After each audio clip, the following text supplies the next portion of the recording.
Manipuri Wari Pambi Senena Tabiriba Pumnamakpu Amuh Hana Taramna Uksari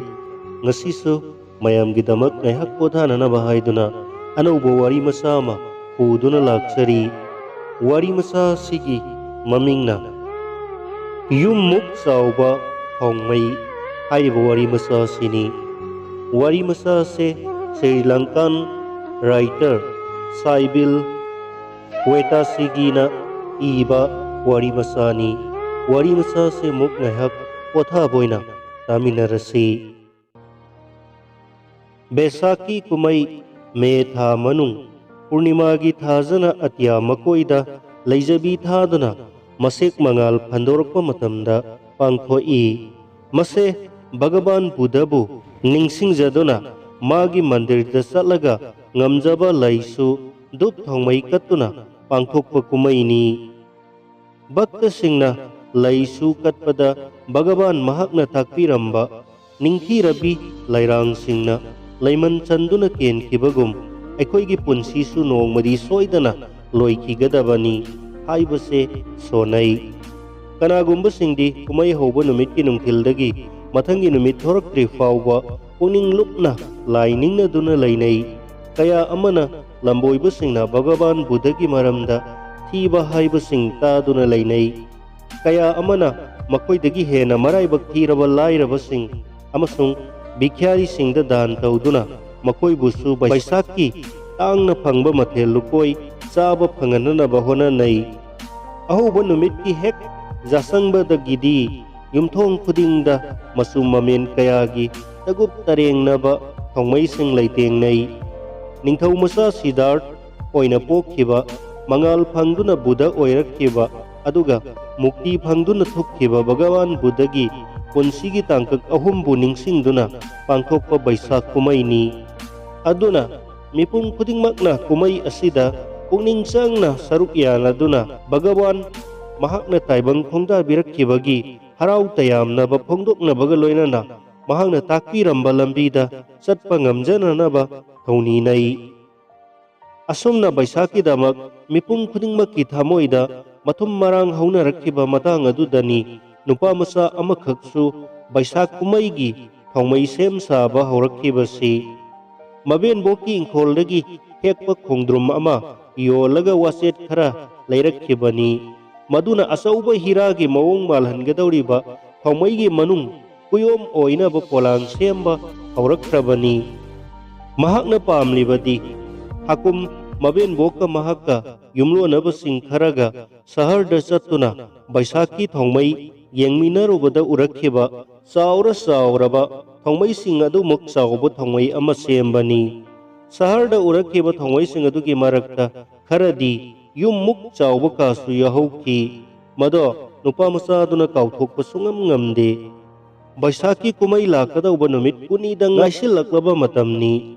Khunja Khudingmak Mathau Sinare Baisaki Ahanba Numidangda Makhal Makha Kayagi Masu Thokhanduna Yumthong Khudingda Ayengba Singgi Pukning Sumaningai Oina Thanagadawriba Thongmai Sing ado Semnaba Honabada Imung Manunggi Mioi Khudingmak Punna Honaminaba Ngaktani Angang Singnadi Makhoi Makhoigi Yumda Thangadawriba Thongmai Sing aduna Ataidagi Hena Fazangadabani Haibasida Masin Manau Hupna Honaminaba Ngaktani Adubu Yum Muk Sauba Thongmai Ama Semge Khalliba Nupa Masa Asigidi Mahak Mathanta Honajaba Tari Magidi Masin Manau Kanamata Leijade Magi Haibabu Leipakna Leirang Taduna Saba Apikpa Yum Amada Mahaka Leiminariba Maben Pok Hanubi Adu Khaktani Maben Pok na di Mabu Yamna Luna Sana Taubi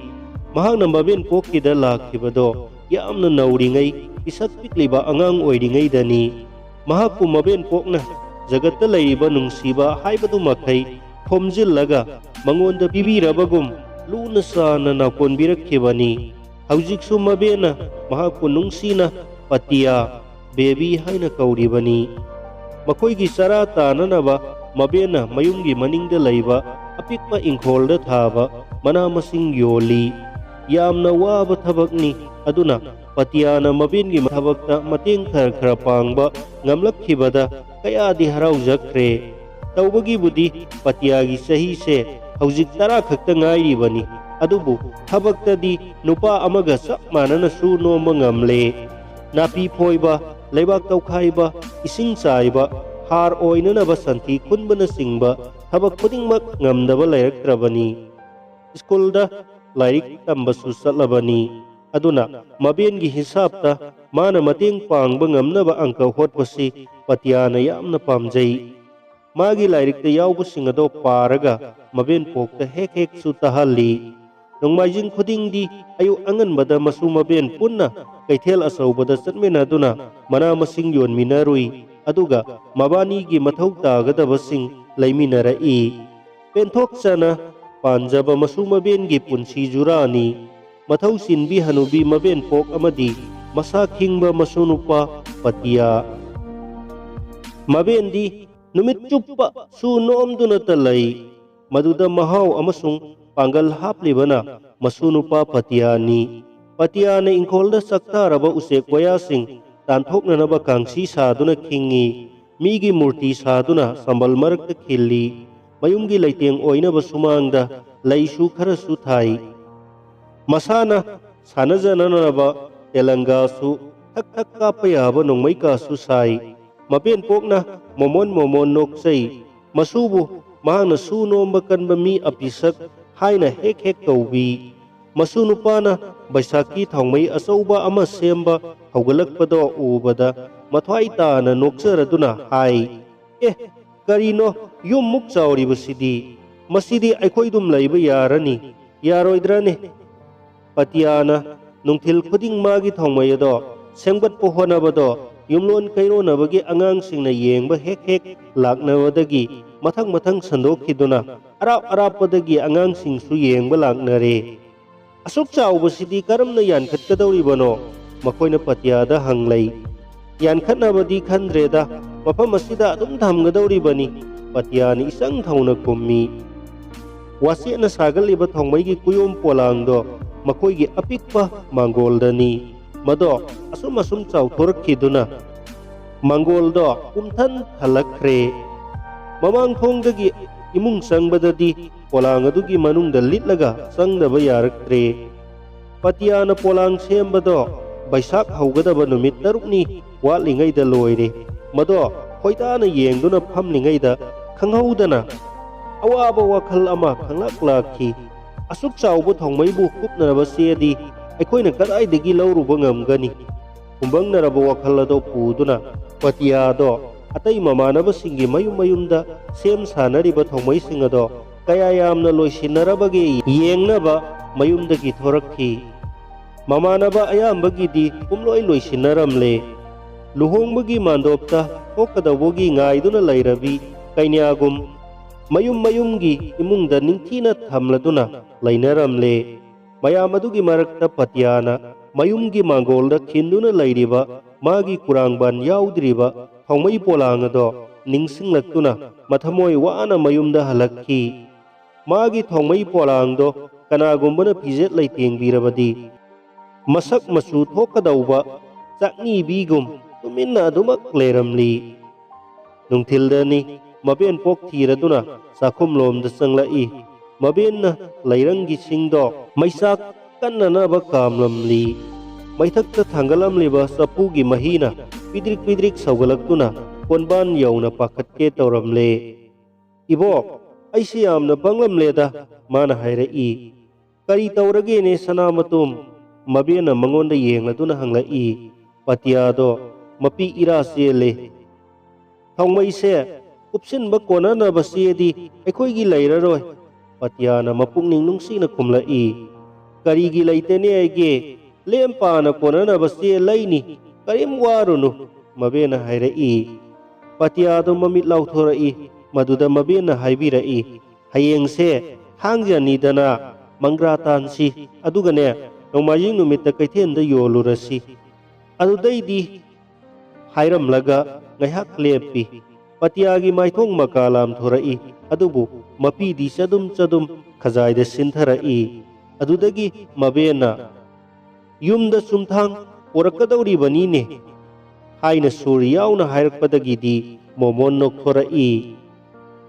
थांगजदा मसु मबेन चंगदुना इंखोलदगी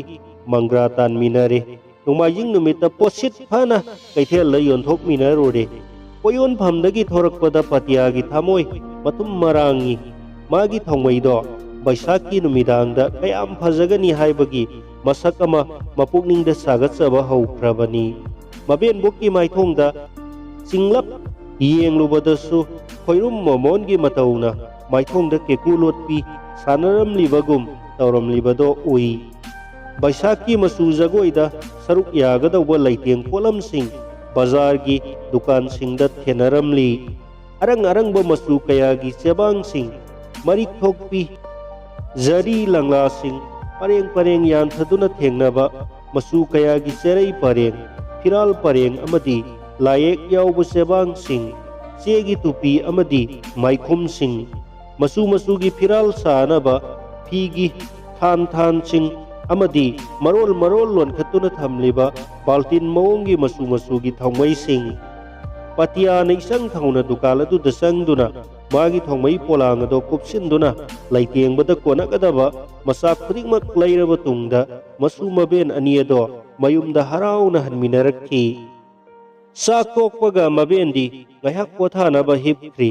मागिदी यामना वाबा नुमित हाइबदो ओइरमगनी पतियादी अवाबा चंगदे लैरखिबा मसु मसुगी सिरसिट नानबा चेबांगसिंग अदो पुथोक्तुना संदोकपा हौई मबेनगी मल्लबा काती अदुसु लौथोक्लोरे अदुबु chasing अदो चपननबा मकुत थाबदी पाक ngamdre करिगुम्बा सोइख्रबदी हाइबगी वखल अमना चिंगनबा पोखल्ले चे कक्पदा करिगुम्बा नाब सोइख्रबदी चे मांगनी अदुगा मदुगी महुत सिन्ननबा अमुक हन्ना लैरुनबगी उपायसु लैरोय हाइबदो महांगना खंगी बैसाख लाकदबदी नुमित मरिनी खक्ता ngaisiलकले पतिया लैताफम खंजिलक्त्रे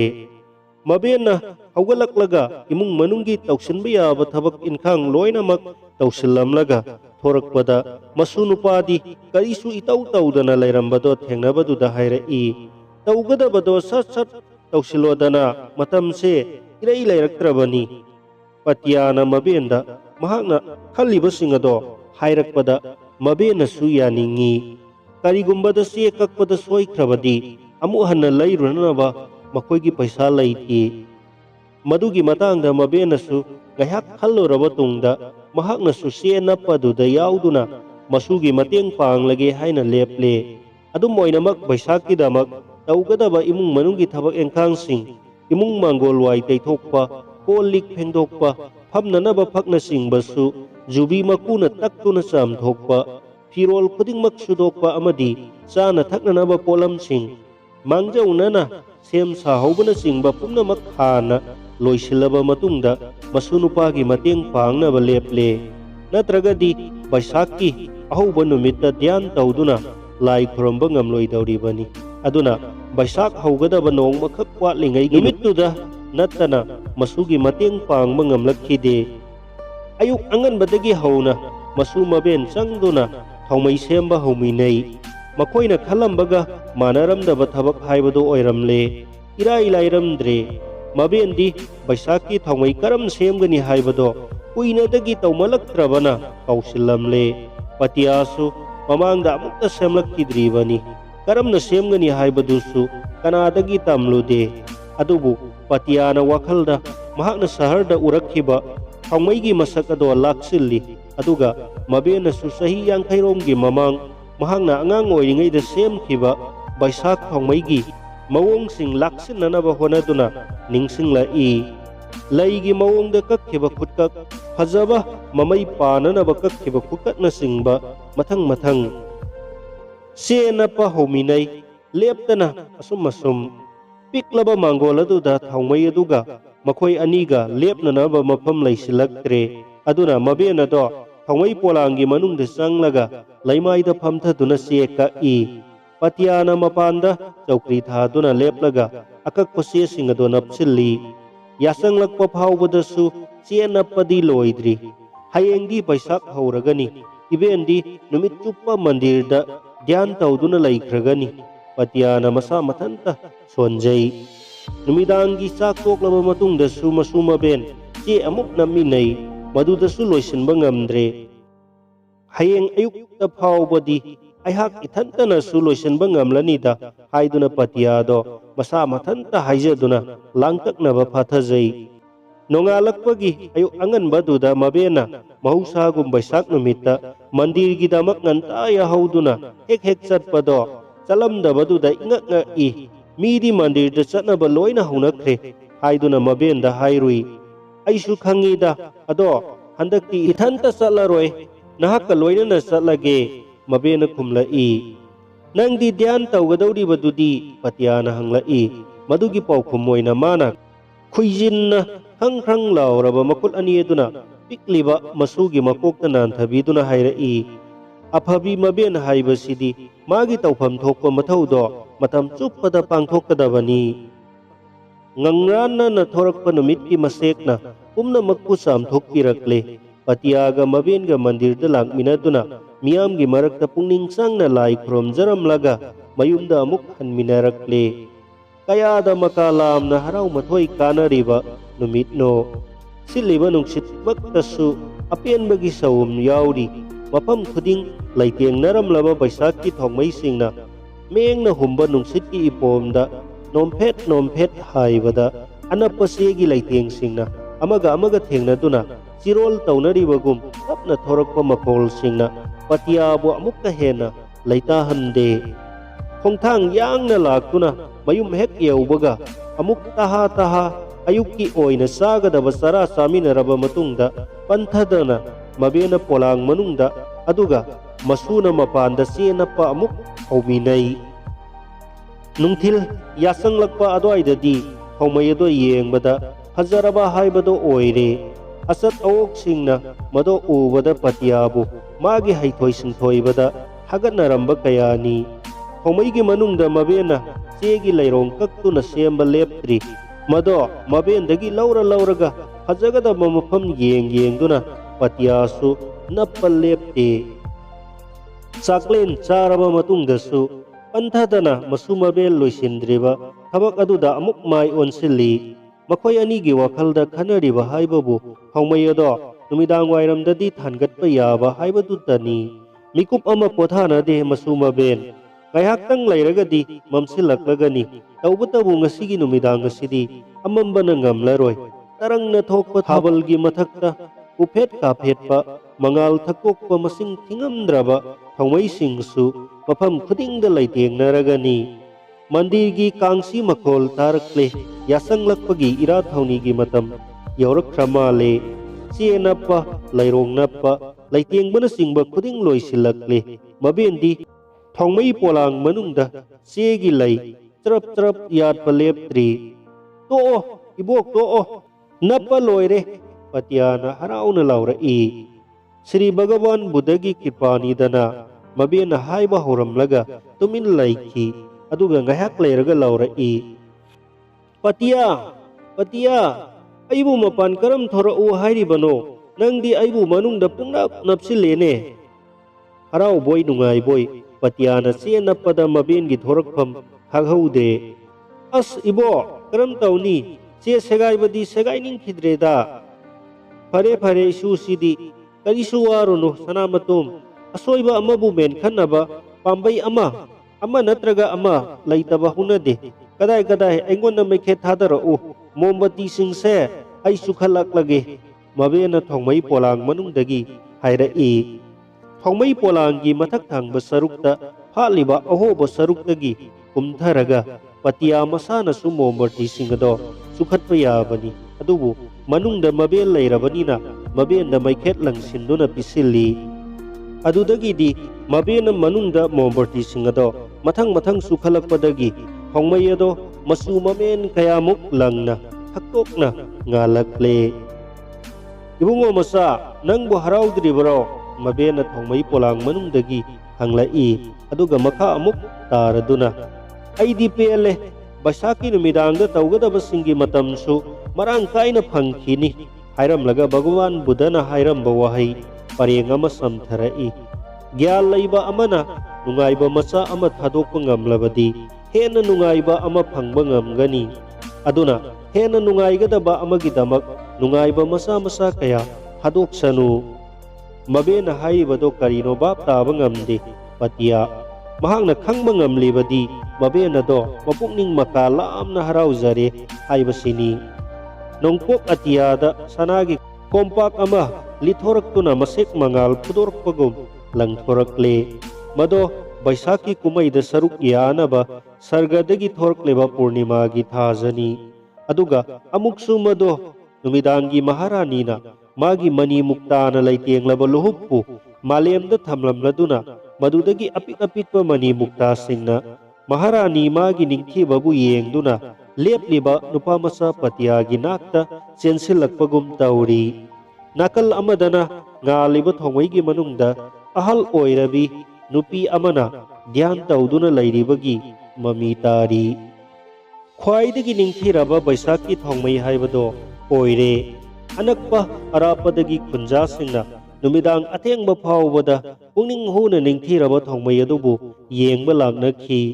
ꯂꯥꯛꯈꯤꯕ ꯈꯨꯗꯤꯡ ꯃꯆꯨ ꯃꯃꯦꯟ ꯊꯣꯛꯅ ꯉꯥꯜꯂꯤꯕ ꯊꯣꯡꯃꯩ ꯑꯃꯗꯤ ꯃꯗꯨꯒꯤ ꯃꯅꯨꯡꯗꯒꯤ ꯇꯥꯔꯛꯂꯤꯕ ꯙ꯭ꯌꯥꯟ ꯇꯧꯔꯤꯕꯤ ꯑꯃꯒꯤ ꯃꯃꯤ ꯑꯗꯨꯕꯨ ꯇꯨꯃꯤꯟ ꯇꯨꯃꯤꯟ ꯂꯦꯞꯇꯨꯅ ꯌꯦꯡꯅꯈꯤ꯫ ꯅꯣꯡꯃꯗꯣꯜ ꯊꯥꯖꯅ ꯀꯣꯛꯇꯣꯜꯗ ꯆꯤꯡ ꯂꯦꯝꯅ ꯊꯣꯛꯂꯤ꯫ ꯃꯁꯥ ꯄꯥꯟꯕ ꯂꯩꯆꯤꯜꯁꯤꯡꯅ ꯃꯥꯒꯤ ꯃꯥꯏꯊꯣꯡ ꯂꯥꯟꯅ ꯇꯞꯅ ꯄꯥꯏꯔꯤ꯫ ꯃꯥꯏꯀꯩ ꯈꯨꯗꯤꯡ ꯁꯥꯟꯇꯤꯒꯤ ꯃꯁꯛꯅꯤ꯫ ꯉꯥꯜꯂꯝꯕ ꯊꯣꯡꯃꯩꯒꯤ ꯃꯩꯉꯥꯜꯁꯨ ꯇꯞꯅ ꯇꯞꯅ ꯃꯝꯊꯔꯛꯂꯦ꯫ ꯃꯉꯥꯜꯒꯤ ꯃꯩꯆꯥꯛ ꯑꯣꯏꯅ ꯆꯥꯛꯂꯝꯕ ꯃꯣꯝꯕꯔꯇꯤꯁꯤꯡ ꯑꯃꯃꯝꯇ ꯑꯣꯏꯅ ꯃꯨꯠꯊꯔꯛꯂꯦ꯫ ꯊꯣꯡꯃꯩ ꯄꯣꯂꯥꯡꯒꯤ ꯃꯅꯨꯡꯗ ꯂꯩꯔꯛꯄꯤ ꯃꯕꯦꯟꯅ ꯅꯥꯁꯣꯟ ꯄꯤꯛꯅ ꯇꯞꯅ ꯌꯥꯝꯅ ꯇꯞꯅ ꯊꯣꯡꯃꯩ ꯄꯣꯂꯥꯡꯒꯤ ꯃꯊꯛꯇ ꯅꯞꯂꯤꯕ ꯆꯦꯒꯤ ꯁꯔꯨꯛ ꯈꯔ ꯁꯦꯒꯥꯏꯔꯒ ꯃꯄꯥꯟꯗ ꯊꯣꯔꯛꯏ꯫ ꯃꯕꯦꯟꯒꯤ ꯊꯋꯥꯏꯒꯤ ꯃꯅꯤ ꯄꯇꯤꯌꯥꯗꯣ ꯊꯣꯡꯃꯩꯒꯤ ꯅꯥꯀꯜ ꯑꯃꯗ ꯇꯨꯝꯗꯨꯅ ꯂꯩꯔꯝꯃꯤ꯫ ꯃꯥꯒꯤ ꯃꯥꯏꯊꯣꯡꯗ ꯄꯦꯟꯖꯕꯒꯤ ꯃꯃꯤ ꯃꯌꯦꯛ ꯂꯥꯅ ꯇꯥꯔꯤ꯫ ꯃꯥꯒꯤ ꯃꯃꯪꯗ ꯃꯁꯥꯅ ꯁꯥꯖꯕ ꯌꯨꯝꯃꯨꯛ ꯆꯥꯎꯕ ꯊꯣꯡꯃꯩ ꯑꯁꯦ ꯑꯁꯨꯃꯛ ꯎꯗꯨꯅ ꯁꯣꯏꯗꯅ ꯂꯩꯔꯝꯒꯅꯤ꯫